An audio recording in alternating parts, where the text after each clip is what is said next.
कश्मीर के जंगल में एक टुनटुनी चिड़िया का परिवार रहता था, जहाँ टुनटुनी चिड़िया अपने पति कालू कौवे और बेटी सुनहरी चिड़िया के साथ रहती थी। कालू कौवा जो एक गरीब किसान था, वह अपने खेत में बैगन की सब्जी बोया हुआ था और वहीं टुनटुनी चिड़िया घर के कामों में लगी पड़ी थी। माँ, मेरा टिफिन पैक कर दो, मुझे स्कूल जाना है। आज लेट होगा तो मुझे आज भी बाहर खड़ा होना पड़ेगा। तू थोड़ी देर रुक सुनहरी, मैं तेरे लिए पराठा बना रही हूँ। मम्मा, तब तो मजा आ जाएगा। मैं भी अपने सहेलियों के साथ आज लंच करूँगी। आज मैं भी पराठा ले जा रही हूँ। टुनटुनी चिड़िया बस थोड़े ही देर में सुनहरी का लंच बॉक्स तैयार कर कर सुनहरी को दे देती है। सुनहरी उसे लेकर स्कूल चली जाती है। तभी कुछ ही समय बाद कालू कौवा थका हारा अपने खेत से अपने घर आता है। टुनटुनी, तुम मुझे खाना लगा दो, मुझे बहुत जोरों की भूख लगी है। आप हाथ मुंह धो लीजिए जी, मैं अभी आपके लिए खाना लगा देती हूँ।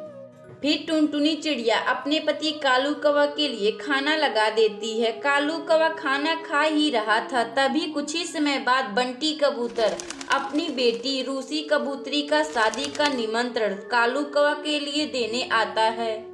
अरे कालू भैया, मेरी बेटी रूसी कबूतरी का शादी है, आप भाभी के साथ जरूर आइएगा। ठीक है बंटी जी, हम लोग रूसी बिटिया को आशीर्वाद देने जरूर आएंगे।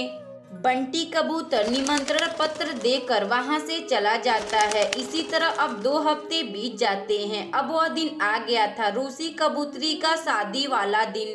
टुनटुनी चिड़िया अपने पूरे परिवार के साथ बंटी कबूतर के घर रूसी के शादी में जाती है, जहां शाही पनीर पुलाव और आलू की सब्जी और साथ में फास्ट फूड के लिए बरगद भी मौजूद था। सुनहरी बरगद को देखते ही उसके मुंह में लार टपकने लगे। वह अपनी माँ से बोलती है, माँ, वो देखो बर्गर, मेरी सहेलियाँ स्कूल में बर्गर लाती हैं। माँ, क्यों ना हम भी लोग बर्गर खाते हैं। मेरा बर्गर खाने का बड़ा मन कर रहा है। क्यों नहीं सुनहरी, चलो हम पहले बर्गर ही खाते हैं। फिर वह सभी लोग बर्गर का स्वाद लेने लगते हैं। सभी को बर्गर खाने में बहुत ही अच्छा लगता है। शादी खत्म होने के बाद सभी लोग अपने अपने घर चले जाते हैं। इसी तरह अब 1 हफ्ते गुजर जाते हैं। एक दिन सुनहरी अपनी माँ से बोलती है, माँ, मुझे बर्गर खाने का बड़ा मन कर रहा है। क्यों ना आप लंच बॉक्स में मेरे लिए बर्गर बनाकर दे देती हैं। ठीक है सुनहरी, मैं अभी तुम्हारे लिए बर्गर बना दे रही हूँ। फिर टुनटुनी चिड़िया रामू की दुकान पर से पावरोटी और थोड़े से पनीर लाकर बर्गर बनाकर सुनहरी को लंच बॉक्स में दे देती है। सुनहरी जब अपने स्कूल से आती है तो वह अपनी माँ से बोलती है, माँ, आज आपका बर्गर मेरी सहेलियों को बहुत पसंद आया है। उन्होंने कहा है कि सुनहरी, यह तुम किस दुकान से बर्गर लाई हो, यह बर्गर काफी अच्छे लग रहे हैं। माँ, आप क्यों ना एक बर्गर का ठेला खोलती हैं। आप उसी पर बर्गर बनाकर बेचिएगा, क्योंकि आपका बर्गर काफी अच्छा लग रहा है। ठीक है सुनहरी, आने दो तुम्हारे पिताजी को, मैं उनसे इस बारे में बात करूंगी। शाम को जब कालू कौवा अपने घर आता है तो टुनटुनी चिड़िया अपने पति कालू कौवा से कहती है, कालू जी, क्यों ना हम लोग बर्गर बनाकर बेचते हैं, क्योंकि हमारे घर में पैसों की बहुत कमी है। खेत से हमारे घर ही नहीं चल पाते। जो कुछ बचे खुचे कर्जे हैं वह भी हम लोग बर्गर बेचकर दे देंगे। ठीक है टुनटुनी, यह तो बहुत अच्छी बात है। कल से ही हम लोग बर्गर बनाकर बेचना शुरू कर देंगे। फिर अगली सुबह टुनटुनी चिड़िया बर्गर बेचना शुरू कर देती है। टुनटुनी का बर्गर पूरे जंगल में फेमस हो चुका था, क्योंकि टुनटुनी जैसा बर्गर कोई नहीं बना पाता था। इस तरह टुनटुनी चिड़िया अपना बर्गर बेचकर खुशी खुशी रहने लगती है। अगर आपको यह कहानी अच्छी लगे तो वीडियो को लाइक करें और चैनल को सब्सक्राइब करें और बेल आइकन को दबाना ना भूलें। यह कहानी एक गरीब चिड़िया की है जो शिवपुर के जंगल में रहा करती है। वह एक अनाथ चिड़िया है जिसका नाम टुनटुनी है। टुनटुनी चिड़िया के माता पिता का बहुत पहले एक सड़क दुर्घटना में मारे गए थे। मम्मी पापा, आप मुझे क्यों छोड़कर चले गए? काश मैं भी आपके साथ उस दुर्घटना में मर गई होती। घर में सारा राशन खत्म हो गया है। अब मैं करूँ तो क्या करूँ, मुझे कुछ समझ नहीं आ रहा। टुनटुनी चिड़िया को नौकरी की बहुत तलाश थी, मगर उसे कहीं नौकरी मिल ही नहीं रही थी।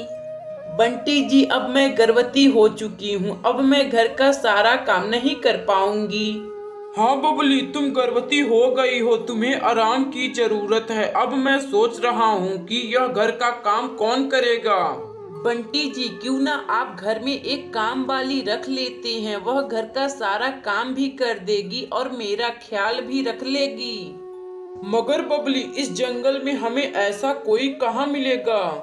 बंटी जी, क्यों ना आप रंगबाज चील के पास जाते हैं। वह पूरा जंगल घूमता है, जरूर उसे कोई पता होगा। दोस्तों, आपके लिए हम हर रोज एक नई कहानी बनाते हैं, फिर भी आप लोग हमारे वीडियो को लाइक और कमेंट नहीं करते। आप अभी इस वीडियो को देखिए और लाइक करिए। ठीक है बबली, तुम आराम करो, मैं अभी जाता हूँ और पता कर आता हूँ।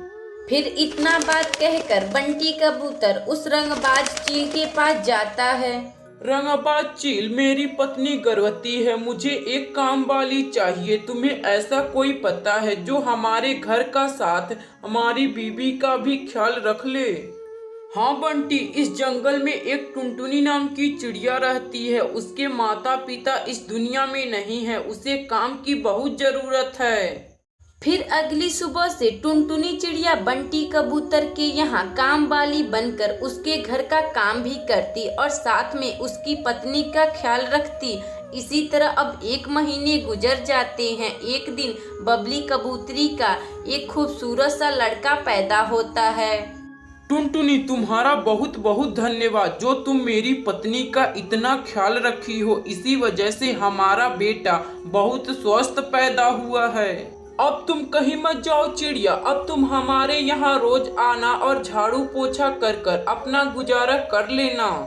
फिर बंटी कबूतर टुनटुनी चिड़िया को अपने घर में हमेशा के लिए काम वाली रख लेता है। इसी तरह 4 महीने गुजर जाते हैं। एक दिन टुनटुनी चिड़िया बंटी कबूतर के यहाँ काम कर रही थी, तभी अचानक बहुत जोर से बारिश शुरू हो जाती है, जिसमें टुनटुनी चिड़िया का घर टूट जाता है। जब बारिश खुली तो टुनटुनी चिड़िया अपने घर आती है तो देखती है कि उसका घर टूट गया है और जोर जोर से रोने लगती है। अब मैं क्या करूं, मेरा घर तो टूट गया है। तभी कुछ ही समय बाद टुनटुनी चिड़िया को कुछ पत्ते दिखाई देते हैं। क्यों ना मैं इन पत्तों का एक खूबसूरत सा घर बनाती हूँ। फिर क्या था, टुनटुनी चिड़िया उन पत्तों का एक खूबसूरत सा घर बनाती है और बंटी कबूतर के घर काम वाली का नौकरी कर खुशी खुशी रहने लगती है। अगर आपको यह कहानी अच्छी लगे तो वीडियो को लाइक करें और चैनल को सब्सक्राइब करें। हमें कमेंट बॉक्स में बताएं कि आपको यह कहानी कैसी लगी।